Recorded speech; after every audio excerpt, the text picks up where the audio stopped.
अभी पिछले वाले वीडियो में आपने देखा होगा कि मैंने ट्रांसवर्सल के बारे में बताया, लेकिन वो पैरेलल लाइंस का ट्रांसवर्सल नहीं था। मतलब लाइंस थी लेकिन ऐसे थी ना कि एक लाइन ऐसे थी, एक लाइन ऐसे थी, एक लाइन ऐसे काट रही थी, लेकिन ये दोनों लाइन जो है पैरेलल नहीं थी। पैरेलल ना होने का मतलब आगे बढ़ाने पर कहीं ये मिल जाती। ठीक है, जो लाइनें आगे बढ़ाने पर कहीं नहीं मिलती उन्हीं को कहा जाता है पैरेलल लाइंस। ये लाइंस आपकी क्या है? ये है पैरेलल लाइंस। ये क्या है? पैरेलल। इनको चाहे इधर बढ़ाइए, स्केल रख के ऐसे बढ़ाते जाइए, बहुत दूर तक बढ़ाइए, लेकिन ये एक दूसरे को क्रॉस नहीं करेंगी, काटेंगी नहीं। तो ये है पैरेलल लाइंस। अब हम बात करेंगे कि अगर पैरेलल लाइंस में कोई ट्रांसवर्सल खींच दिया जाए, ट्रांसवर्सल लाइन खींच दी जाए, तो क्या उसमें नए नई प्रॉपर्टी उनके एंगल में मिलता है। ठीक है ना, उनकी प्रॉपर्टी को हम जानेंगे। तो ये पैरेलल लाइंस तो आज समझ गए होंगे। उसके पहले एक वीडियो में बताया पैरेलल लाइंस वो हैं जो इधर बढ़ा दी जाए और इधर बढ़ा दी जाए तब भी कहीं पे क्रॉस नहीं करती। जब लाइनें ऐसे हैं तो चाहे जितना बढ़ाते जाए क्रॉस नहीं करेगी, लेकिन लाइन अगर झुकी हुई है तो आगे बढ़ाएंगे तो वो क्रॉस करेगी, नॉन पैरेलल होगी। इसको एक बार और बता देते हैं। जैसे एक लाइन ये हो, देखिए एक लाइन ये है और एक लाइन मान लीजिए ये है। ये दोनों लाइनें क्या कही जाएंगी? पैरेलल नहीं है। ये दोनों लाइनें क्या है? पैरेलल नहीं है। क्योंकि अगर इनको बढ़ाएंगे, इसको हम बढ़ाएंगे तो ये क्या करेगी? इतना गई, और इसको अगर बढ़ाएंगे ऐसे रख के उसी स्ट्रेट लाइन में ये गई यहाँ, ये क्रॉस कर दी। तो जो लाइन क्रॉस नहीं करती वो पैरेलल होती है, लेकिन ये क्रॉस कर रही है बढ़ाने पर, इसलिए पैरेलल नहीं है। ठीक है, आंख से देखेंगे तो पैरेलल लाइनें देखने में भी पैरेलल दिख जाती हैं। ठीक है, तो अब पैरेलल लाइंस के ट्रांसवर्सल के बारे में बात करना है। पैरेलल लाइन का ट्रांसवर्सल में क्या क्या प्रॉपर्टीज होती हैं। ट्रांसवर्सल का मतलब क्या होता है? दोनों को कट करते। इसमें से पहले कोई दो लाइन हम चूज कर लेते हैं। ठीक है, कोई दो लाइन आप भी कर सकते हैं इस एक्सपेरिमेंट को। आपकी कॉपी, जो रूलदार कॉपी होती है आप जिस पर लिखते हैं, उस कॉपी में भी ऐसे लाइनें बनी होती हैं ना, वो पैरेलल होती हैं। वो लाइनें क्या होती हैं? पैरेलल होती हैं। आप भी अपनी कॉपी में ये एक्सपेरिमेंट करके देख सकते हैं। इसमें से हम कोई दो लाइन चुन ले रहे हैं। मान लीजिए एक ये वाली चुन लिए, एक ये वाली। ठीक है ना, ये दो लाइन हमने चुन लिया। अब इन दो लाइन को आप भी ऐसे कॉपी में अपने अगर जब करेंगे, ये एक्सपेरिमेंट आपके एनसीईआरटी में करने को कहा भी गया है, तो आप करके देखा करिए। जो एनसीईआरटी में लिखी गई चीज़ें हैं उनको एक बार करके देखिए। तो उससे होता क्या है, उससे आपका कॉन्सेप्ट जो है मैथमेटिकल पक्का हो जाता है। ये जो है अपनी रूलदार लाइन पर कोई दो लाइन चूज करके उनको थोड़ा सा गाढ़ा कर लीजिए। ठीक है, कर लिया गया। अब एक ट्रांसवर्सल लाइन खींच दीजिए। एक ट्रांसवर्सल लाइन ये खींच दिया। ठीक है, बढ़ा भी दिया, और ये। अब क्या क्या प्रॉपर्टीज पाई जाएंगी ये आपको इसमें बताने जा रहा हूँ। देखिए पिछले वाले में ट्रांसवर्सल में आपने जाना होगा कि जब ट्रांसवर्सल काटते हैं तो ये एंगल अल्टरनेट एंगल कहे जाते हैं। क्यों कहे जाते हैं? क्योंकि ये बिलो लेफ्ट है, ये उसी का बिलो राइट है। या मैंने बताया था जेड की तरह से अगर एंगल है, एक इधर है एक इधर है, जैसे जेड है ना, तो जेड के दोनों कॉर्नर पर जो एंगल बन रहे हैं वो अल्टरनेट कहे जाते हैं। तो ये एंगल इसके जो है अल्टरनेट है। उसी तरह से आप देखिए तो इस एंगल का करस्पॉन्डेंट माने सेम लोकेशन, ये कहाँ है? बिलो है और कहाँ है? लेफ्ट है। तो बिलो लेफ्ट ये वाला है, तो ये वाला एंगल इसके जो है करस्पॉन्डेंट है। ये वाला एंगल इसके क्या है? करस्पॉन्डेंट है। तो मान लीजिए इसका नाम अगर हम ए रख दें तो ये बी जो है, ए से बी का क्या रिश्ता है? अल्टरनेट का। और इसका नाम अगर सी रख दें तो ए से सी के साथ क्या रिश्ता है? करस्पॉन्डेंट का। एक ए के साथ सी का करस्पॉन्डेंट रिश्ता है। यानी लोकेशन सेम है, ये भी बिलो लेफ्ट है, ये भी बिलो लेफ्ट है, लेकिन ए का बी के साथ जो रिलेशन है वो अल्टरनेट है, क्योंकि ये बिलो लेफ्ट है तो ये बिलो की जगह एबव राइट है, दोनों चीज़ें उल्टी हो गई हैं, ठीक है ना। अब आइए देखते हैं क्या रिलेशन मिलता है। एक और भी लाइन खींचे रहे हैं जिससे 2-3 टेस्ट आप समझ सकें। एक और भी तिरछी सी खींच दे रहे हैं।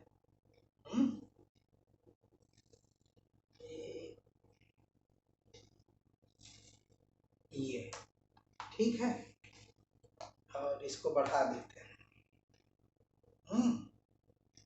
इसको बढ़ा दे रहे हैं, ये कर दिया, ठीक। तो अब देखिए, जरा देखा जाए, ये एंगल जितना है क्या, जैसे ये एंगल जितना है क्या उतना ही ये वाला भी है। ये दोनों एंगल कहीं बराबर तो नहीं है, या उसी तरह ये दोनों कहीं बराबर तो नहीं है, यानी अल्टरनेट एंगल बराबर है कि नहीं है। आइए इसका टेस्ट करते हैं, ठीक है। तो कैसे टेस्ट करेंगे, पहले इसको ट्रेस कर लेते हैं। देखिए ऐसे कोई ट्रांसपेरेंट पेपर ले लीजिए, इस एंगल को ट्रेस कर लीजिए। ट्रेस कर लिए मैंने, इस पर ऐसे पेन चला दीजिए, ये तो ये जो कार्नर है, ये जो कार्नर देखिए, ये जो कार्नर है ये ट्रेस हो गया। अब यही देखा जाए, जितना कार्नर यहाँ बन रहा है क्या उतना ही यहाँ भी बन रहा है कि नहीं बन रहा है। ये इसका अल्टरनेट है, और हम कह रहे हैं कहीं दोनों में बराबर तो नहीं है, इक्वल तो नहीं है। तो जितना ये है वही आर्क यहाँ, वही कार्नर यहाँ पर रखे हम। देखिए ए ए ए ए ए ए, जैसे ही नीचे वाली लाइन मिली ऊपर वाली आके टैली कर गई। यहाँ से ट्रेस करके लाया था, देखिए यहाँ से ट्रेस किया था, और जब यहाँ रख रहा हूँ तो ये जो है इसके बराबर ही मिल रही है, ठीक ना। यहाँ से ट्रेस किया तो ये इसके बराबर ही मिल रही है। तो इसका मतलब ये एंगल इसके क्या होती है, इक्वल। ये एंगल इसके क्या होता है, इक्वल होता है। अल्टरनेट एंगल्स क्या होते हैं, इक्वल होते हैं। एक चीज की जानकारी हो गई, लेकिन दूसरे वाले में भी करके देखते हैं कि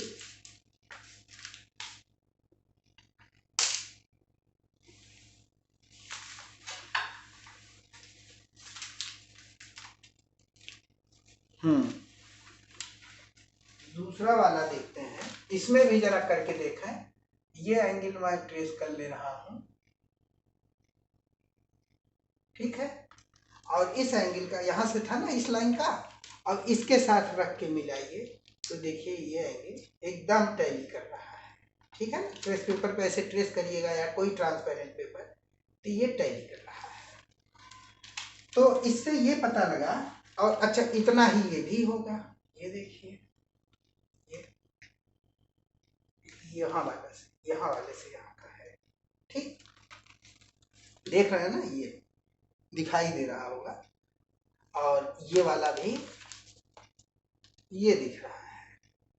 तो हमने क्या सीखा इससे, ये जाना कि पैरेलल लाइंस का जो ट्रांसवर्स होता है, जब लाइनें पैरेलल होती हैं और उनको कोई ट्रांसवर्स लाइन काटती है, तो अल्टरनेट एंगल, यानी ये जो जेड वाले होते हैं, जो ये जेड के कोने कोने होते हैं, वो इक्वल होते हैं। लेकिन कब, जब दोनों ये मेन लाइन पैरेलल रहे तब। ये नहीं कि नॉन पैरेलल लाइंस हैं और उनको कोई ट्रांसफर काट दे, तब ये इक्वल नहीं होगी, ठीक है ना।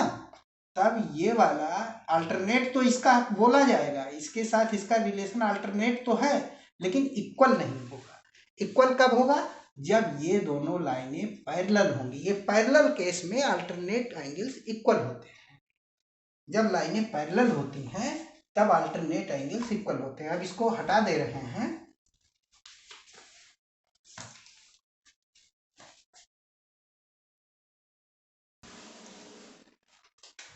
यहाँ देखिए दो फिगर है, दोनों ट्रेवर्स लाइन के हैं। एक में क्या है, एक में पैरेलल लाइंस को ये ट्रेवर्स लाइन काट रही है, और एक में नॉन पैरेलल। ये दोनों लाइन नॉन पैरेलल है। क्यों नॉन पैरेलल है, आगे जाके अगर बढ़ाएंगे तो कहीं ना कहीं कट कर देंगे। तो नॉन पैरेलल्स में भी करस्पॉन्डिंग इसमें भी होते हैं, इसमें भी अल्टरनेट इसमें भी बोला जाएगा, अल्टरनेट इसमें भी। लेकिन होगा क्या, जैसे इसका ये अल्टरनेट है, इस एंगल का ये एंगल क्या है, अल्टरनेट। यहाँ भी इस एंगल का ये एंगल क्या बोला जाएगा, अल्टरनेट है। अल्टरनेट माने ये बिलो लेफ्ट है तो ये बिलो की जगह एबव है और राइट है। वैसे भी बताया था कि जेड बना के देख लिया करिए, जेड जैसा ये और जेड जैसा ये, देखिए ये तो ये दोनों कॉर्नर के जो एंगल्स हैं इनको अल्टरनेट बोला जाता है। यानी एक दूसरे के साथ इनका इसके साथ अल्टरनेट का रिश्ता है, वो रिश्ते का नाम है, रिलेशन का नाम है। तो यहाँ अल्टरनेट तो ये है लेकिन ये दोनों एंगल बराबर नहीं है। लेकिन जब लाइनें पैरेलल रहती हैं तब ये अल्टरनेट एंगल क्या हो जाते हैं, इक्वल हो जाते हैं। यानी जितनी इसकी वैल्यू होगी उतनी ही इसकी वैल्यू होगी। यहाँ यानी केवल बोलने भर का यूज है कि ये इसका अल्टरनेट है, बाकी अन्य कोई प्रॉपर्टी नहीं मिलती कि ये इसके इक्वल है या नहीं है, ऐसा कुछ भी प्रॉपर्टी नहीं मिलती है। वो रिश्ता तो है अल्टरनेट का। इसी तरह से आइए देखें, तो एक चीज क्या सीखा आपने, पैरेलल एंगल, पैरेलल लाइंस के जो अल्टरनेट एंगल होते हैं वो बराबर होते हैं। इसी तरह उनके जो करस्पॉन्डिंग एंगल है, देखिए इसका करस्पॉन्डिंग कौन है, इसका करस्पॉन्डिंग ये है। करस्पॉन्डिंग का क्या बताया था, करस्पॉन्डिंग कैसे पता लगते हैं, यफ से।